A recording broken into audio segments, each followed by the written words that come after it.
Hello everyone. So our next point is factors affecting the need of the family.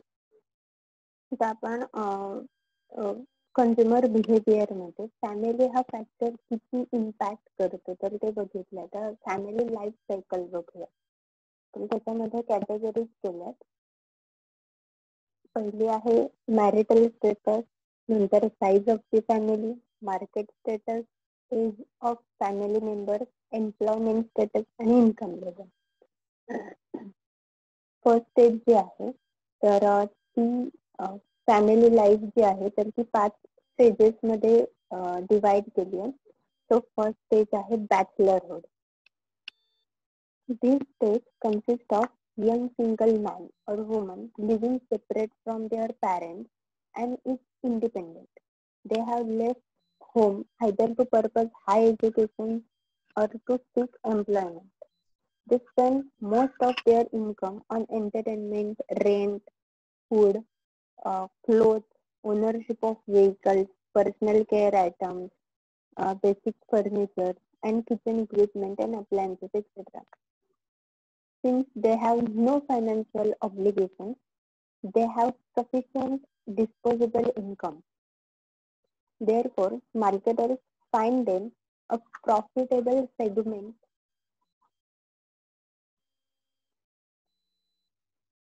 for travel, sports, movies, automobiles, entertainment, accessories, clothing, etc. आता first stage जी आहे तर ती आहे बॅचलरहुडची. तर young boy और girl higher education साठी असेल किंवा जॉब साठी असेल तर ते वेगळे राहत असतात. म्हणजे आता तुम्ही काही जण तुमच्यातले इथे खेडमध्ये शिफ्ट झाले असतील तुमचं शिक्षण घेण्यासाठी, किंवा तुमचे मोठे बहीण भाऊ जर कोणी असतील तर ते पुण्या मुंबईला किंवा बाकी कुठल्या शहरांमध्ये जॉब साठी असेल किंवा एज्युकेशन पर्पज साठी शिफ्ट झालेले तुम्ही बघितले असाल. तर त्या स्टेजमध्ये ते त्यांची कामं जी आहेत तर ते स्वतः करत असतात. आणि ते जे मनी अर्न करत असतात तरी ते स्पेंड करायची त्यांची कपॅसिटी जी असते तर ती त्यांच्या बाईंग बिहेवियरवर, त्यांच्या नीड्सवर डिपेंड असते. ठीक आहे. म्हणजे गाड्या घेणं, मूव्हीज बघणं, त्याच्यानंतर ट्रिप्सला जाणं, अशा वेगवेगळ्या गोष्टी बॅचलरहुड मध्ये करत असतात. त्यांच्या गरजा वेगळ्या असतात. त्याच्यानंतर फॅन्सी क्लोथ्स असतील किंवा रेंट मध्ये आणि फूड मध्ये पैसे जास्त स्पेंड होतात. तर हे आहे बॅचलरहुड स्टेज. नेक्स्ट स्टेज जी आहे तर ती हनीमूनर्सची स्टेज आहे. दिस stage includes newly married couple and continues till the first child is born. Usually, both the spouses are working, hence they have higher income available for spending and saving.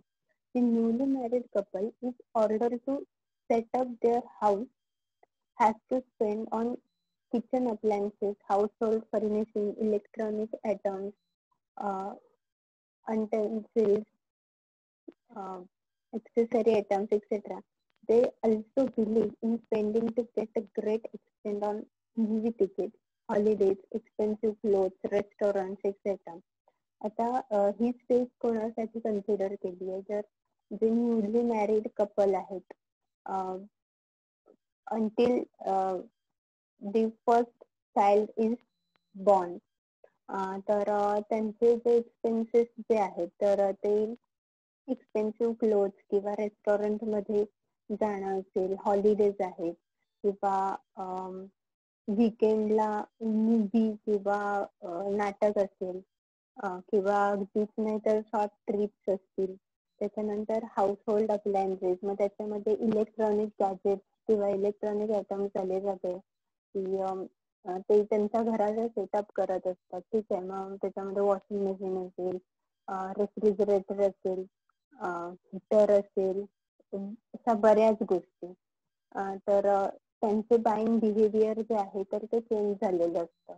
आपण last एका point मध्ये बघितलं होतं की बॅचलरहुड आणि married पर्सनचं buying behaviour. तर bachelor पर्सनचं buying behaviour मध्ये म्हणजे फूड प्रिपरेशन मध्ये इन्स्टंट फूड परचेस करत असतात लोक, ठीक आहे. आणि तेच मॅरिड पर्सन जे आहेत तर ते काय करतात की इन्स्टंटच्या ऐवजी रॉ फूड म्हणूया आपण की सगळ्या भाज्या वगैरे असतील तर त्या परचेस करून फूड ऍक्च्युअली प्रिपेअर करतात, कारण त्यांच्याकडे रिस्पॉन्सिबिलिटी पण असते आणि दुसरी गोष्ट म्हणजे त्यांना मनी सेव्ह करण्यासाठी ते ही गोष्ट जी आहे की इन्स्टंट फूड मध्ये थोडे पैसे जास्त जातात. तर त्याच्याऐवजी त्याच पैशांमध्ये पूर्ण फॅमिलीचं फूड जे आहे तर ते बनवू शकतं. तर ह्या पर्स्पेक्टिव्हने त्यांचे बाईंग बिहेवियर वेगळे असतात. थर्ड स्टेज जी आहे तर ती आहे parenthood. This stage include married couple with one or more children, as this stage extend to a family long period. Therefore, the couple faces various changes in lifestyle and their consumption pattern. आता पॅरेंटहुड जर consider केलंय किंवा 2 children असतील त्याला हा खूप long period साठीचा long life स्पॅनचा period आहे. तर त्याच्यामध्ये आता 3 स्टेजेस मध्ये डिवाइड केलंय. फुलनेस 1 त्याच्यामध्ये married couple with youngest children under 6 years of age. During this stage, expenses are high in upkeeping of children. The family spends on baby food, clothes, medicines, doctor visits, toys, games, school admission, etc. Hence, the marketer has vast potential as the parents are always ready to spend on for their children. आता fullness 1 ही जी stage आहे तर त्याच्यामध्ये child जे 6 years पर्यंत म्हणजे 0 to 6 ह्या age मधलं जे चाइल्ड आहे तर त्याचं पॅरेंटहुड ह्याच्यामध्ये कन्सिडर केलंय की त्याच्यामध्ये चिल्ड्रनच्या अपब्रिंगिंग साठी लागणाऱ्या गोष्टी ज्या आहेत मग त्याच्यामध्ये बेबी फूड आहे, क्लोथ्स आहेत आणि मेडिसिन्स आहेत, डॉक्टर व्हिजिट्स आहेत, त्याच्यानंतर खेळणी आहेत, मग प्ले स्कूल असेल, मग पुढे KG, नंतर फर्स्ट, तर ह्या सगळ्याचं ऍडमिशन आहे. तर ह्या सगळ्या गोष्टींमध्ये त्यांचे मनी जे आहेत तर ते जास्तीत जास्त स्पेंड होत असतात. त्याच्यानंतर फुलनेस 2 ह्या स्टेज मध्ये married couples with children age 6 to 12 years of age. आता मगाशी आपण 0 to 6 एज बघितलं चिल्ड्रनचं. आता 6 to 12 years of चिल्ड्रन त्या स्टेज मध्ये during this stage both income and expenses rises. If the mother is also working, it is an additional income for the family. Expenses are incurred by parents to make the life of their children comfortable and pleasurable. This is a lucrative stage for the marketers. Here children start demanding things such as junk food, that is pizza, donuts, burgers, video games, trendy clothes, accessories, etc. आता 6 age पर्यंतचे जे काही चिल्ड्रनच्या related choices आहेत, त्यांच्या clothes असतील, त्यांचे toys असतील, काही त्यांच्या फूड असेल, तर ती चॉईस जी असते तर ती पॅरेंट्सची असते, ठीक आहे. ते 6 to 12 years पर्यंतच्या चिल्ड्रनच्या त्यांचं ऑब्झर्वेशन किंवा त्यांचं अडॉप्टेशन लेवल जे आहे तर ती इन्क्रीज झालेली असते. त्यांचे ओपिनियन्स, त्यांच्या डिमांड बिल्ड झालेले असतात.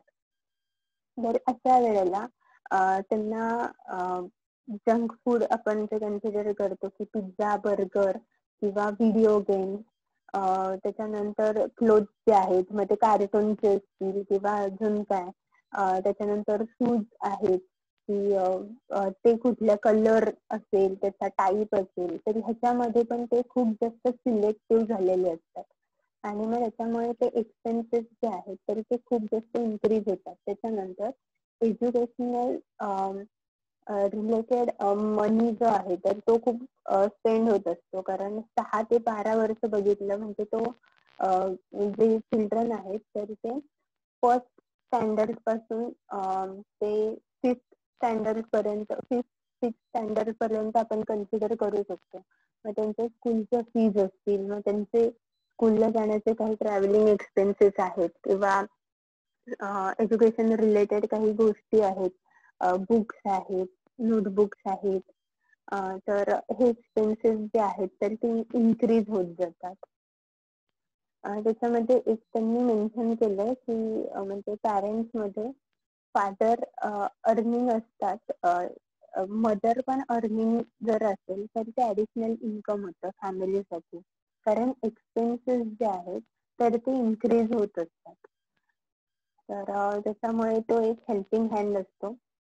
नेक्स्ट थर्ड स्टेज जे आहे फुल nest 3, married couples with teenage children.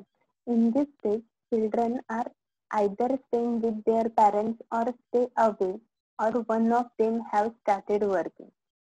This leads to higher income accompanied by higher expenses. To durable goods brought bought in fullness one stage are now replaced. Hence, the family purchases new car, investment in real estate, luxurious electronic items. Marketers have a great potential to impact. आता fullness three stage मध्ये 12 नंतर after age 12 त्यांचे चिल्ड्रनचे expenses जे आहेत तर ते increase झालेले असतातच. त्याच्यानंतर आपण 2022 पर्यंत जर ते किड्स जे आहेत, चिल्ड्रन जे आहेत तर ते कन्सिडर केले तर ते हळूहळू कमवायला लागलेले असतात किंवा ते सेपरेट होतात फॅमिली पासून. मग ते जॉब साठी असतील किंवा शिक्षणासाठी असेल, मग त्यांना त्यांचे एक्सपेन्सेस म्हणजे आपण काय बोलू, पॉकेट मनी जो आहे मंथली तो दिला की पॅरेंट्सचं काम संपतं. मग त्यांच्यासाठी त्यांना जास्त एफर्ट्स घ्यायला लागत नाही, कारण टीनेज मध्ये चिल्ड्रन जे आहेत तर ते स्वतः डिसिजन घ्यायला लागलेले असतात की कुठला कोर्स करायचा आहे, कुठल्या फील्ड मध्ये ग्रॅज्युएशन करायचंय, करिअर कशात बिल्ड करायचंय, ह्या वेगवेगळ्या गोष्टी आहेत. मग एक स्टॅबिलिटी आलेली असते किंवा त्यातलाच एखादा जर जॉब करत असेल तर इन्कम लेवल फॅमिलीची वाढते आणि मग फॅमिलीचं बाईंग बिहेवियर बघितलं तर व्हेकल परचेस केलं जातं किंवा लक्झरियस इलेक्ट्रॉनिक आयटम्स, मग त्याच्यामध्ये अगदी लॅपटॉप पासून आयफोन किंवा अजून बाकीच्या काही गोष्टी असतील किंवा रिअल इस्टेट मध्ये इन्व्हेस्टमेंट केली जाते. नेक्स्ट जे आहे fourth stage, post parenthood stage. This is a stage when children have left home either for education or employment. This is also called the empty nest stage. Post-parenthood can be further subdivided into two stages. Empty nest 1. In this stage, the parents are still working but the children leave home to become independent. Here, the parents have more leisure time. They go out for vacations, watch television, read books, do gardening. The couple have high disposable income and their major expenses are on food, furnishing, medical expenses. The couple's financial responsibilities towards their children are reduced. Hence, marketers have an opportunity to provide services like recreation, entertainment, holiday etcetera. ह्या स्टेजमध्ये आपण मगाशी जी stage बघितली तर त्याच्यामध्ये partially responsibility राहते fullness 3 मध्ये. ठीक आहे. ह्या स्टेजमध्ये चिल्ड्रन जे आहेत ते कम्प्लिटली सेपरेट झालेले असतात. हायर एज्युकेशन साठी असतील किंवा त्यांच्या जॉब साठी म्हणून असतील, की जेणेकरून त्यांची रिस्पॉन्सिबिलिटी जी आहे किंवा त्यांना फायनान्शियल सपोर्ट द्यायची रिस्पॉन्सिबिलिटी जी आहे पॅरेंट्सची, तर ती कमी होते. कारण मुलं स्वतः कमवायला लागलेली असतात आणि अशा वेळेला त्यांच्याकडे जे इन्कम लेवल आहे तर त्याची स्पेंडिंग कपॅसिटी जी आहे तर ती वाढते. मग त्याच्यासाठी ते काय करतात की ट्रिप प्लॅन करतात किंवा एंटरटेनमेंट आहे किंवा फूड आहे, फर्निशिंग आहे किंवा मेडिकल एक्सपेन्सेस जे आहेत तरी ते वाढलेले असतात त्या पॅरेंट्सचे. कारण त्यांचं सुद्धा एज कन्सिडर केलं तर ते साधारण 50च्या आसपास असतं. Next emptiness 2. In this stage, there is drastically drop in couples' income because they have retired from their service and are dependent on pension, investment, and their savings. Their children stay separate, and therefore the parents live on their own. Some of them get themselves re-employed. They also spend more on medical expenses, products which aid their health, sleep, digestion. They also spend towards those things which they could not do either because of family responsibilities like foreign trips, hobby clubs, travel, and holidays, etc. Many of them avail benefits under senior citizen plans in railways, airlines, hotels, etc. आता एमटीएनएस 2 जर consider केलं तर ह्याच्यात त्यांची income capacity जी आहे तर ती संपलेली असते, म्हणजे रिटायर झालेले असतात ते. तर त्याच्यामुळे त्यांना त्यांचे पेन्शन जे आहेत किंवा इन्व्हेस्टमेंट आणि सेव्हिंग जे आहेत तर त्याच्यावर त्यांना जगायला लागत असतं. चिल्ड्रन कम्प्लिटली सेपरेट झालेले असतात, न्यूक्लिअर फॅमिली आपण म्हणू शकतो. आणि अशा वेळेला इतर वाढत्या वयामुळे त्यांचे जे मेडिकल एक्सपेन्सेस आहेत, मग आपण आपले पॅरेंट्स असतील किंवा ग्रँड पॅरेंट्स असतील तर त्यांना कन्सिडर करू शकतो की मग डायबेटीज असेल, हाय बीपी आहे, त्याच्यानंतर अजून काय त्यांचे मेडिकल इश्यूज असतील तर त्याच्यानंतर स्लीप रिलेटेड इश्यूज असतात, इन्सोमिनिया असतो, त्याच्यानंतर डायजेस्टिव्ह प्रॉब्लेम्स असतात.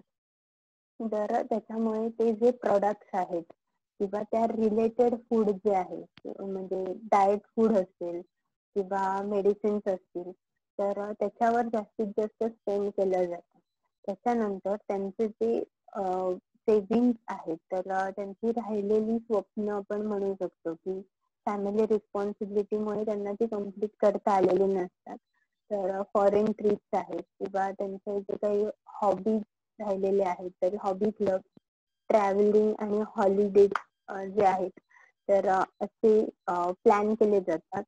आणि दुसरं की त्यांना सिनियर सिटीजनचा बेनिफिट मिळतो, मग रेल्वे, एअरलाईन्स किंवा हॉटेलमध्ये सुद्धा तर ते तो अवेल करतात. नेक्स्ट आहे dissolution. This stage is also known as the solitary survivor stage. This stage occurs when one of the couple dies. In this stage, one tends to have lower income, follow simple patterns, needs greater medical care and minimum shopping, and is very economical. Here the income is generally investments made earlier or pension. या stage मध्ये त्या couple मधला कुठला तरी एक person जो आहे तर त्याची डेथ झालेली असते. तर त्याच्यामुळे दुसरा पर्सन जो आहे तर तो त्याचं एकतर इन्कम लेवल जे आहे तर ती खूप लो झालेली असते. सर्वायवल साठी त्यांना पेन्शनवर डिपेंड राहायला लागत असतं किंवा ते त्यांचे जे काही सेव्हिंग आहेत ते, आणि त्याच्यामुळे त्यांचं स्पेंडिंग कॅपॅसिटी जी आहे तर ती खूप कमी झालेली असते, आणि खूप गरजेपुरती गोष्टी ज्या आहेत तर त्या तेवढ्याच परचेस केल्या जात असतात. तुमच्या ग्रँड पॅरेंट्सचं एक्झाम्पल तुम्ही कन्सिडर करू शकता की आता साधारण 70-75च्या पुढे त्यांचं एज असतं. तर त्यांचे जे स्पेंडिंग बिहेवियर आहे किंवा बाईंग बिहेवियर आपण म्हणू शकतो, तर ते कशात स्पेंड केले जातात ते रुपयाचा सुद्धा हिशोब करत असतात. ठीक आहे. आता नेक्स्ट आहे size of the family. The requirement of family depends on the size. Larger the size of family, greater is the need of the family, and vice versa. The kind of products the family purchase also depends on the family. आता family ची size केवढी आहे, तर 3 जणांची family असेल तर त्यांच्या गरजा खूप कमी असणार आहेत. खूप मोठी फॅमिली असेल, ग्रँड पॅरेंट्स आहेत, पॅरेंट्स आहेत, चिल्ड्रन्स आहेत, ग्रँड चिल्ड्रन्स असतील, तर अशा फॅमिलीच्या गरजा खूप जास्त असतात, कारण प्रत्येकाची रिक्वायरमेंट वेगवेगळी असते. Social class. Definition of social class is a status hierarchy by which groups and individuals are classified on the basis of esteem and prestige.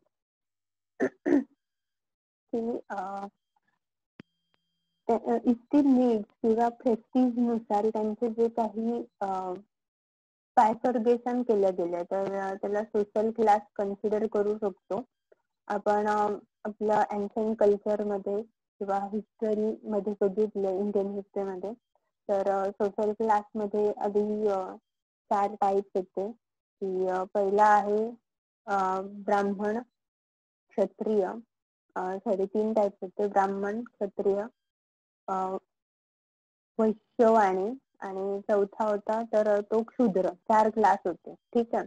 तर त्याच्यानुसार त्यांची त्यांची कामं ठरलेली होती की ब्राह्मण जे असतील तर ते वेद सांगणार किंवा जे रिच्युअल्स असतील तर ते करणार. त्याच्यानंतर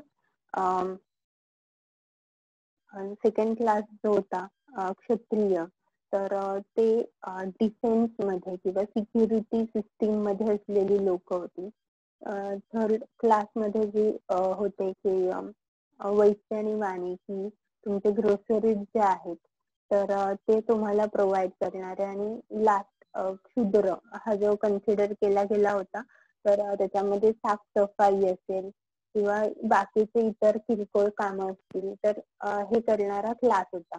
तर त्यांच्या ऑक्युपेशन नुसार आणि कास्टिझम सिस्टीम त्याच्यामध्ये इन्व्हॉल्व केली गेली होती. बेसिकली तो ऑक्युपेशन वरून डिवाइड केलेले क्लास सिस्टीम होती. ठीक आहे. जस्ट एक्झाम्पल म्हणून सांगितलं तर जेणेकरून पटकन लक्षात येईल. आता meaning of social class. Man is a part of society and he is swayed away by it, and at times even influences in its expansion and growth. A particular type of social class is normally understood by the status that members of a particular class possess in correct correlation to members of other classes. Social class comprises of diverse social status on which each member of society can be accommodated.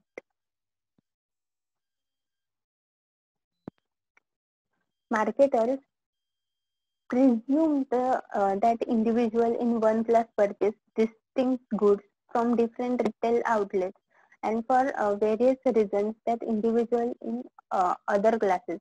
Individuals are categorized into various social classes depending upon their lifestyle, income, preference, occupation, wealth, education, etc. Individuals belonging to same social class tend to have similar standard of living. Individuals pertaining to specific social class enjoy almost same status and prestige in the society. Due to economic prosperity of an individual, his social class can get improved and he can progress from the present status to higher status. आता याच्यामध्ये social क्लासचा meaning सांगितलाय जो मी मगाशी तुम्हाला short मध्ये explain केला होता की एकतर त्यांचं ऑक्युपेशन आहे, इन्कम आहे, लाईफस्टाईल आहे, वेल्थ, एज्युकेशन आहे. तर ह्या गोष्टींमुळे त्यांचे क्लास जे आहेत तर ते बायफर्गेट होत असतात. तर इन्कम लेवलमुळे असेल किंवा ऑक्युपेशन आहे तर त्याच्यामुळे सोशल क्लास जो आहे, सोशल स्टेटस जो आहे तर तो चेंज होऊ शकतो. की एखादा प्रेझेंट स्टेटस मधून म्हणजे मिडल क्लास मधून हायर क्लास मध्ये जाऊ शकतो आणि हायर क्लास मधला एखादा पर्सन जर त्याचं सगळं बिझनेस असेल तर तो लॉस मध्ये गेला असेल तर तो मिडल किंवा लोअर क्लास मध्ये सुद्धा जाऊ शकतो. मग ते चेंज होत राहतं. त्यांच्या क्रेडिबिलिटीवर आहे, त्यांच्या वेल्थ वर आहे किंवा फायनान्शियल स्टेटस वर आहे. आणि जे सेम सोशल क्लासचे जे लोक आहेत तर त्यांचं स्टँडर्ड ऑफ लिव्हिंग जे आहे तर ते सेम असतं. म्हणजे आपण मिडल क्लास हा टाईप जो आहे तर तो खूप मोठ्या प्रमाणात कन्सिडर करतो की मिडल क्लासची लोक खूप आहेत. मग त्यांचं बाईंग बिहेवियर कसं असतं तर सेव्हिंग पॅटर्न कन्सिडर करून ते बाय करत असतात प्रोडक्ट. आता टाइप्स और क्लासिफिकेशन ऑफ सोशल क्लासेस त्याच्यामध्ये बायफर्केट केलंय अप्पर क्लास, मिडल क्लास आणि lower class. So first one is upper class. The upper class comprises of only a small portion of population. This class consists of affluent people who are financially very sound. They arise in superior neighborhoods, possess closely club membership, and send their children in the best school in the city. They are mostly authoritative people who are owners of large businesses, senior position corporate executives, well-established professionals, etc. They buy costly branded items as they are quality and brand sensitive. And they spend money lavishly on luxury items, gold, diamond jewelry, foreign holidays, etc. They give charities and donations for the social wealth and upliftment of the society.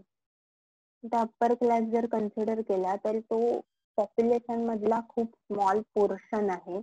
Financially sound असलेली लोक आहेत की